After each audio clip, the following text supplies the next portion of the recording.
a lo mejor nosotros podemos descalificar como tal esa cuestión y es imputable al trabajador. Me ha tocado ver casos de una secretaria que está en un piso de la empresa y anda en otras áreas de la compañía que no son sus funciones ni del puesto, ni de su actividad cotidiana, ni en su lugar de trabajo. Y sin embargo, pues suceden accidentes y tú dices, oye, ¿pero qué hacías?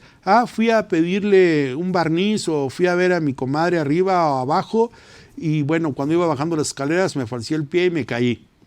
Oye, pero si tu lugar de trabajo es esta parte, es en este piso, es la función es que estés asistiendo a esta actividad, ¿qué tenías que hacer dentro del centro de trabajo en esa parte?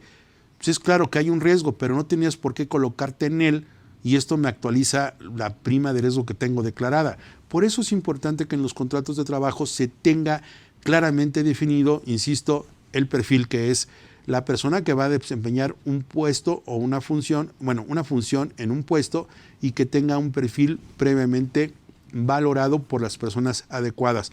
Como estoy seguro en los manuales que se han expuesto están relacionados estos puntos. Y bueno, para continuar, existe esta aclaración que lo estoy conectando con lo anterior.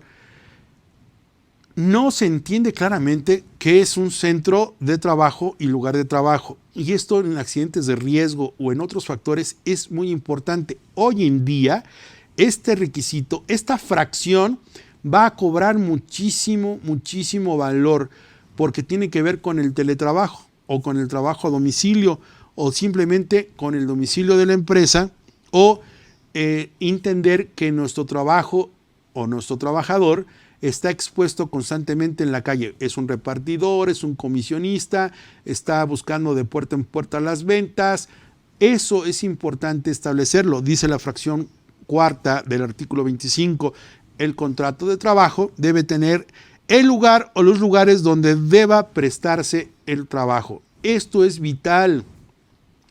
Tan vital que es lo que yo estoy utilizando hoy en día para la justificación del teletrabajo.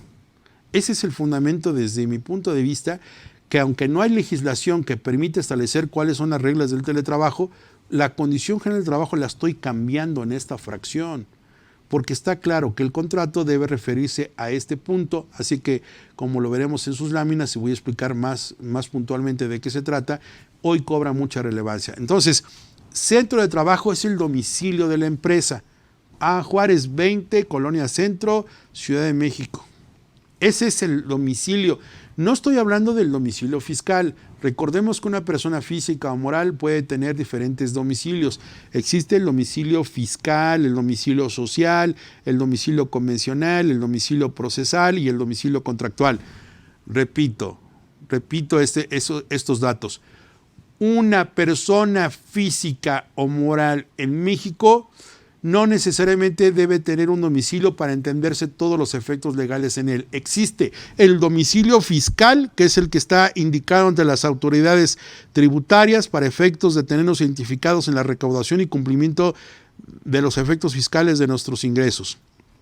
Existe el domicilio procesal, que es aquel que designan las partes en una contienda ante un tribunal y es para recibir notificaciones mientras dura el juicio.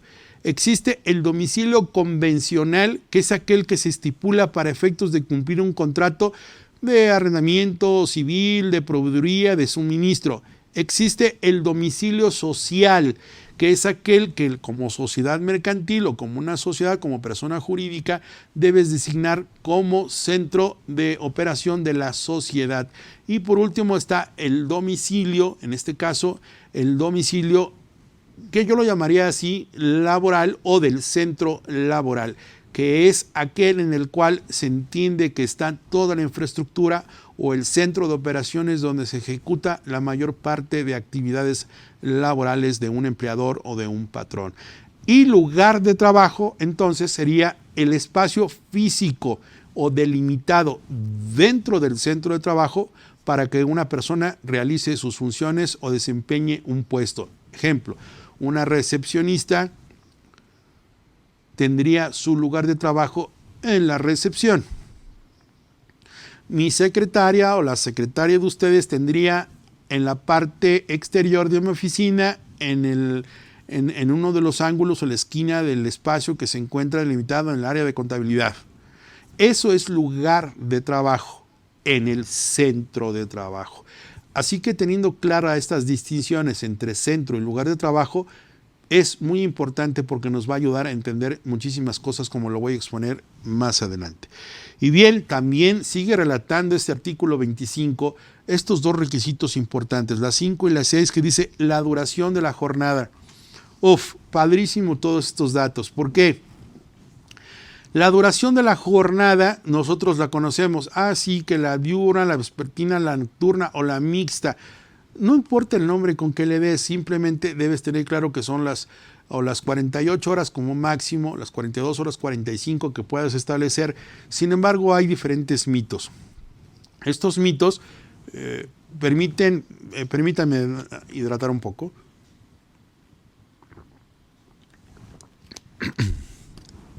Estos mitos permiten establecer que si tú no tienes con claridad qué tipo de jornada vas a desarrollar, en la nueva normalidad, para las próximas contrataciones, pon muchísima atención, porque la 5 con la 6 forman una bomba Molotov. ¿Y por qué? Porque en la reforma laboral de 2012 se hizo un cambio al sistema de remuneración. Antes nada más existía la remuneración por obra o a destajo y se incorporó la remuneración por unidad de tiempo. Atención en esto. Desde el 2012, en la Ley Federal del Trabajo se establece claramente que los tipos de remuneración son por unidad de obra u obra misma y por unidad de tiempo, que vulgar o coloquialmente se le conoce el pago por hora. Es un error llamar contratos por hora o un contrato de trabajo por hora. No, ya expliqué que los contratos de trabajo son 3 con sus modalidades.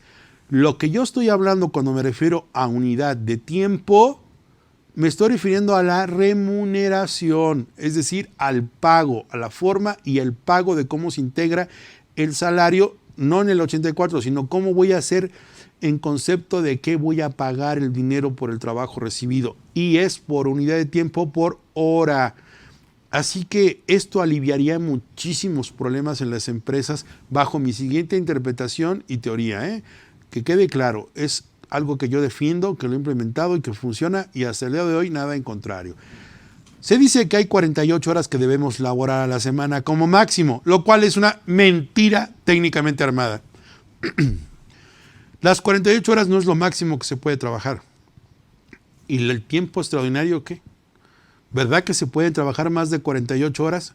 No está prohibido, está permitido. Sin embargo, quien exceda de las 48 horas deberá tener una sanción el empleador o el patrón que haga incurrir o que permita que se elaboren estas horas extraordinarias. ¿Cómo? La ley dice, si tú empleas a los trabajadores en una jornada extraordinaria, le vas a tener que pagar el 200% de su salario por las primeras 9 horas. Las que excedan serán al triple o al 300%. Pero nunca dice cuántas horas hay de límite. Los reto a que ustedes me digan cuántas horas máximas están permitidas de tiempo extraordinario. No hay fundamento. No hay nada que lo permita o que lo limite. Tú puedes trabajar las horas que el cuerpo y el corazón y la pasión te aguanten, y la sanción que vas a tener como patrón es pagarlas al doble o triple según corresponda, y tú, trabajador, tendrás el derecho de recibir esa remuneración con esos cálculos. Sin embargo, ustedes saben que en la práctica empresarial hay personas que reciben un salario que a veces es mucho menor a lo que se llevan por las horas extras. Hay gente que gana más por el tiempo extra que por el salario mismo. Y sin embargo, las empresas, esto es un lastre, es una cuestión que lacera sus cuestiones de finanzas. ¿Por qué? Porque cuesta mucho dinero a veces estar pagando tiempo extraordinario. Hay empresas que mejor dicen, oye, mejor abro un tercer turno. Así ya sé que tengo 3 turnos de 8 horas, son las 24 del día. Pero yo, haciendo un análisis de esta situación con la reforma laboral de 2012 en el tipo de remuneración, establecí lo siguiente. Oye, y si yo contrato a una persona para que le pague por hora, entonces contrato a un personaje para que entre a las 8:30 de la mañana, y si se va a las 8 de la noche, pues trabajó 12 horas, sin lugar a dudas. Y si yo le digo que le voy a pagar a 100 pesos la hora, pues obviamente ese día habrá ganado 1,200 pesos. De lo contrario, si yo hago el tratamiento anterior, entonces trabajó 4 horas extras. Y esas 4 horas en el tercer día ya me las comí en más de 9. Así que para el viernes a lo mejor ya incurrió, vamos a pensar en que metió 30 horas extras a la semana. Esas 30 horas extras a la semana, las primeras 9 pues, irán al 200%. Y las otras 21 horas irán pagadas al triple. Y basta una operación aritmética que les estoy dibujando para saber que si la hora vale 100 pesos, imagínense ustedes, pagándola al doble, ya ni siquiera necesito hacer la cuenta. Es muchísimo dinero que haberlo pactado como originalmente les estoy diciendo, de a 100 pesos por hora. Significaría que si yo trabajo 8, 5, 10, 12, 15 horas en un día, pues la hora me la van a pagar a ese precio. Pero si yo sigo bajo la modalidad ordinaria de que 48 horas máximo a la semana y las que excedan son tiempo extra, olvídense, están en otro escenario. Ya con eso vale la pena hoy que tengan esa reflexión en esto de cómo elaborar contratos en la nueva normalidad. Ahí está un tip para decirles a ustedes que hay formas de optimizar la nómina, de ahorrar dinero al empresario, simplemente reacomodando y utilizando las reformas laborales con la actualidad. ¿Y qué creen? Es totalmente legal, no estoy imponiendo nada. Sería un poco complejo hablar si puedo cambiar este tipo de remuneración para la gente que ya está contratada o que ya tiene ciertas consideraciones generales de trabajo, condiciones generales de trabajo. Pero aún así es posible desde mi punto de vista, lo voy a explicar más adelante, pero por favor tomen en cuenta esto. Si yo designo la duración de la jornada con esta planeación laboral, tengo una remuneración de tipo de unidad de tiempo por hora, financieramente está clarísimo el ahorro. Tú tendrías que pagar por hora. La ley dice nada más ciertas restricciones. Lo que pagues por hora no puede ser menor al salario mínimo. Y 2, las personas que estés contratado bajo esta modalidad deberán tener los mismos derechos y concesiones como si tuvieras en otra concesión. Esto es un tip de lujo para que ustedes puedan valorarlo especialmente. Y bueno, continúa esta parte para antes de irnos al receso, ya en unos minutos, decirles, voy a terminar estas fracciones.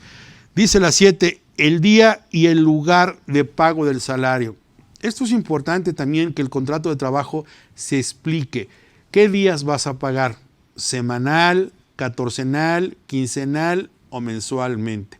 No en todos los casos es posible que se esté pagando mensualmente. La misma ley del trabajo, en las normas protectoras del salario, establece claramente que tiene que ser cuando menos cada 8 días en cierto tipo de actividades. Por eso en algunos obreros o en algunos trabajadores de la construcción, pues se refieren precisamente a que debe ser a periodos cortos los pagos. En algunos puestos administrativos, pues a lo mejor los hacen catorcenal o quincenalmente y salvo muy excepcionales, pagos mensuales. Pero eso depende del monto y del tipo de función, pero ordinariamente la ley del trabajo establece que debe ser entre cada 8 y 15 días. ¿Y por qué cada 8 días? Porque el gasto y la función es más recurrente en ese tipo de remuneraciones. Y la explicación de por qué se paga 15 días, esto obedece a un tema económico. De acuerdo a los ciclos de la producción económica, la producción se regenera cada 15 días, es decir, la regeneración de víveres, la regeneración de satisfactores que requerimos nosotros como humanos, ropa, vestido, alimento, etcétera, todo lo que es la producción de insumos en el ciclo económico de la producción es cada 15 días, por eso se hacen los pagos de esta manera.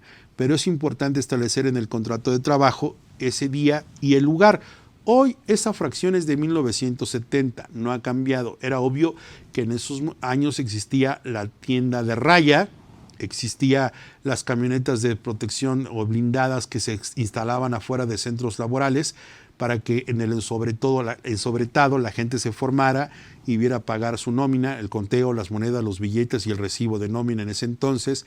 Pero hoy con la tecnología sabemos que la mejor forma en que se está cubriendo el pago de una nómina es con una cuenta de depósito tipo nómina que el empleador abre a nombre del trabajador en el sistema financiero, en un banco en específico de su interés, y estos no tienen costos financieros por su manejo u operación o la disposición del efectivo porque serían a cargo del empleador. Hay productos muy específicos de los bancos para este fin, pero tiene que quedar establecido en el contrato de trabajo que el depósito de la semana, la quincena o del salario deberá ser efectuado a través de esta modalidad. Si no se establece esto y nosotros le preguntamos a un trabajador, ¿tienes número de cuenta? Sí, a ver, dámelo, ahí te voy a depositar. Y le cobran comisiones por manejo de cuenta, por disposición de efectivo, quiero decirles que eso sería a cargo del patrón. Esos gastos no deben ser con cargo al trabajador, eso sería un error. Así que por eso hoy la recomendación es abrir cuentas de nómina para que además los trabajadores puedan gozar de algunos beneficios de ofertas crediticias en los bancos.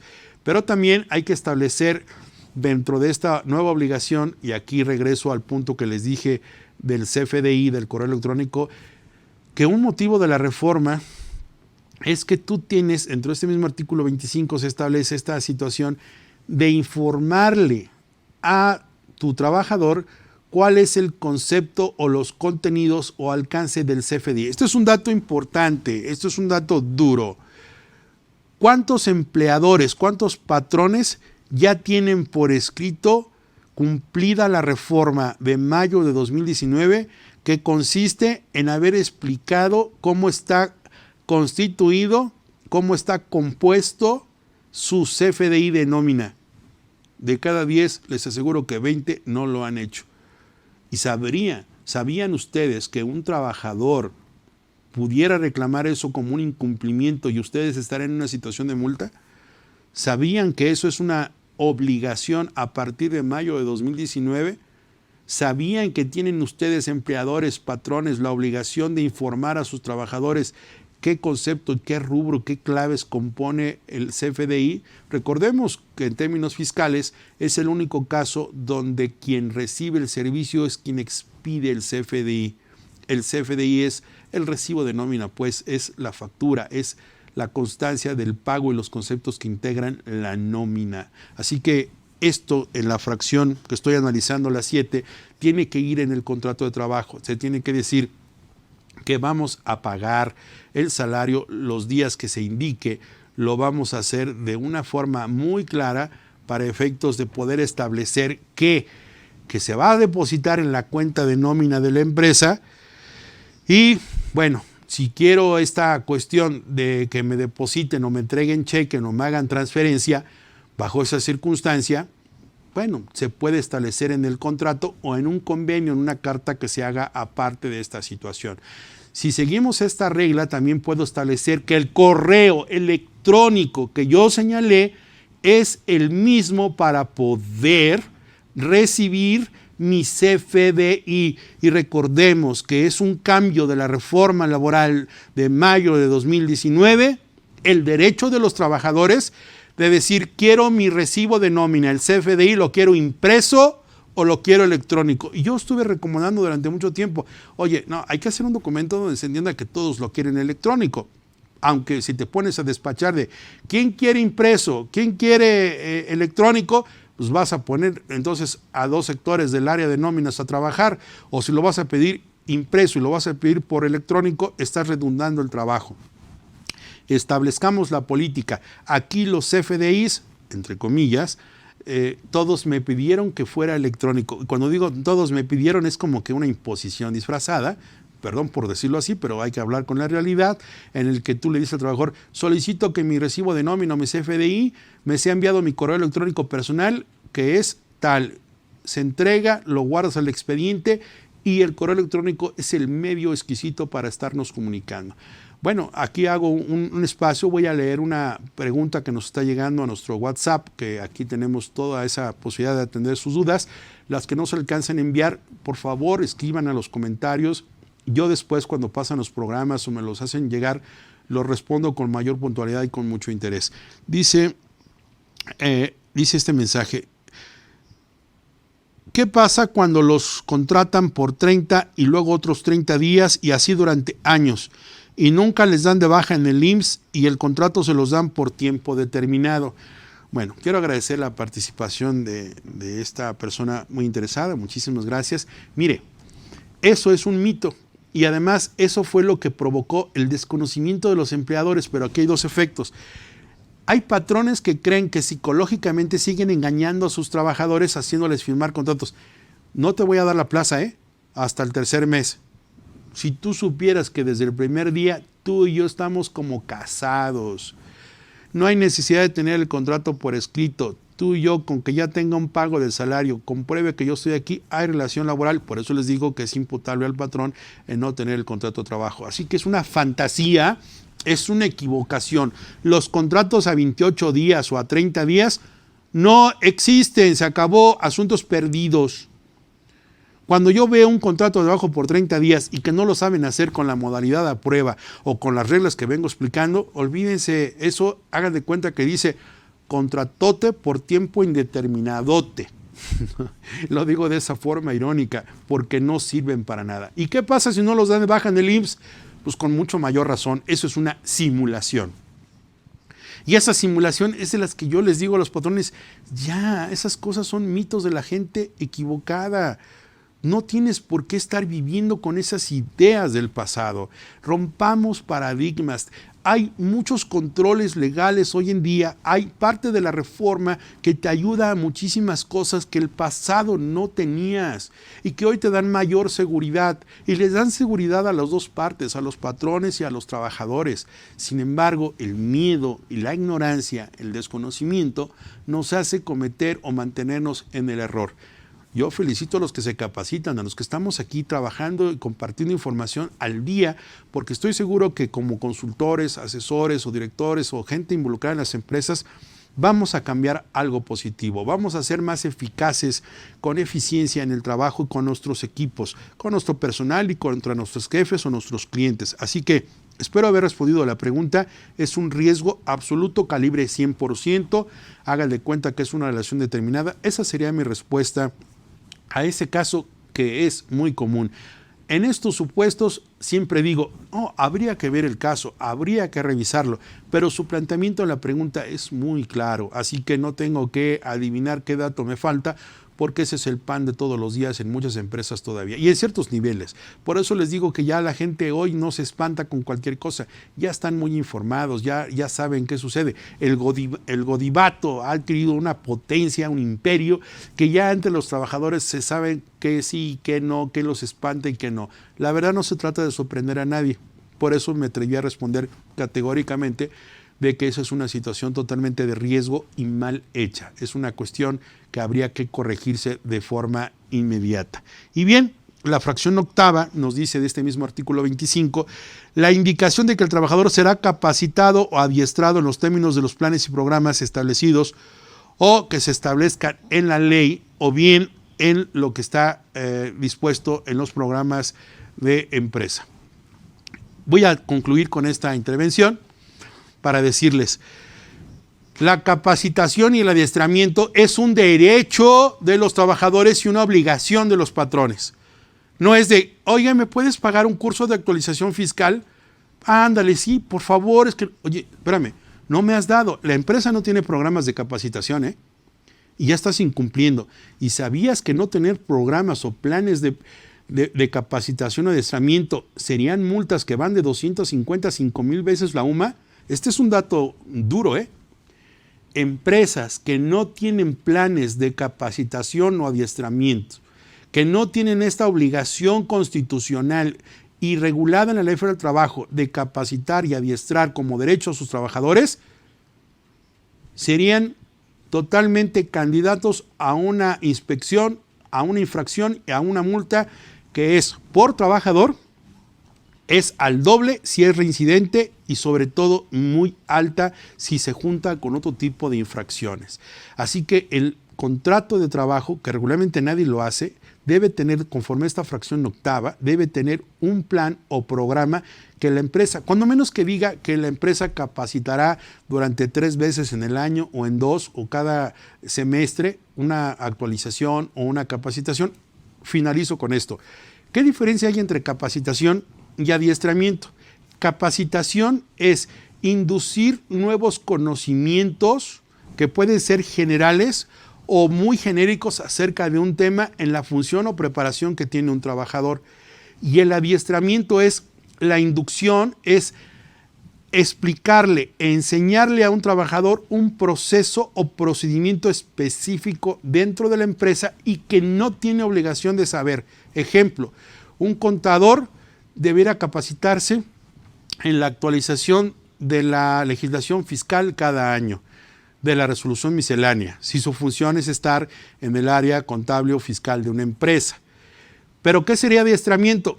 Que yo le enseñe a cómo operar un ERP o el sistema automatizado o un software especializado dentro de la empresa. Él no tiene obligación de por qué conocer mi sistema operativo o mi sistema que tengo implementado de operación que afecta a los diferentes procesos de la empresa. El adiestramiento es enseñarle a operar una máquina. O a lo mejor tengo un obrero que es experto en tornos, pero yo acabo de traer uno de Alemania y es más automatizado que los mecánicos. Yo lo mandé a capacitar de cuáles son los procesos que se pueden hacer en tornos. Es muy genérico, está capacitado en los nuevos procesos tecnológicos de la operación de tornos. Pero si yo traigo uno de Alemania que es más sofisticado y le digo, tienes que aprender a manejarlo, entonces se llama adiestramiento. Espero haber sido claro. La capacitación es genérica y es obligatoria de los patrones a los trabajadores, actualizarlos en su función, darles constantemente nuevos conocimientos. Y el adiestramiento es un proceso o procedimiento muy singular al cual también se le tiene que aplicar ese derecho a los trabajadores si estos lo piden. Voy a dar respuesta a algunas preguntas que nos han estado haciendo favor de enviar al WhatsApp y nos dice la contadora Corina Ceballos. Mi duda es que el artículo 66 de la Ley Federal del Trabajo dice que no podrá exceder de horas diarias ni de 3 veces a la semana. Yo creo que se está refiriendo al tema que teníamos ahorita de la jornada laboral y del tiempo extraordinario. Bien, le contesto de la siguiente manera. La Ley Federal del Trabajo dice que la jornada semanal no podrá exceder de 48 horas. Significa que es claro que dice que no podrá exceder. Sin embargo, es un defecto en la redacción del legislador de 1970 en la Ley Federal del Trabajo porque se contradice.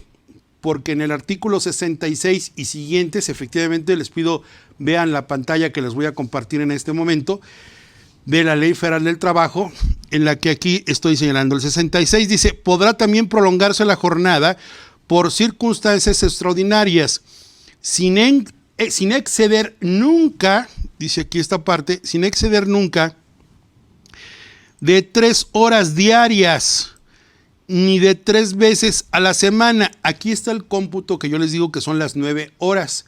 3 veces a la semana de 3 horas son 9 horas. ¿Qué pasa si trabajo tiempo extra 3 veces a la semana, 3 horas cada día, o sea 9 horas? Dice, las horas que se refiere el artículo 65 se retribuirán igual. Las horas de trabajo se pagarán con un 100% más. O sea, 100% de lo que es el sueldo ordinario más un 100% son el doble, por eso decimos al 200%. Pero también hasta aquí el artículo 66 dice que no puede exceder. Es claro, si ustedes lo leen de forma singular el artículo, los abogados decimos, no puedes leer la ley nada más artículo por artículo, se tiene que leer en su conjunto. Esto se llama interpretación contextual o armónica. Las leyes no se leen por artículo, se leen en contexto, en armonía al sistema al que pertenecen o al capítulo en el que estamos leyendo. Es claro que estamos aquí en la parte del capítulo 2 de la jornada de trabajo del título primero de la Ley Federal del Trabajo. Entonces, el capítulo 2 se refiere a jornada y nos está hablando del 58, bueno, estableciendo el 58 hasta el artículo 68. En 10 artículos de la Ley Federal del Trabajo, 10 artículos se refieren al tema de la jornada, así que no podemos leer uno solito, no podemos nada más leer el artículo 66 y entender que como dice que nunca podrá acceder, ya nos cerramos a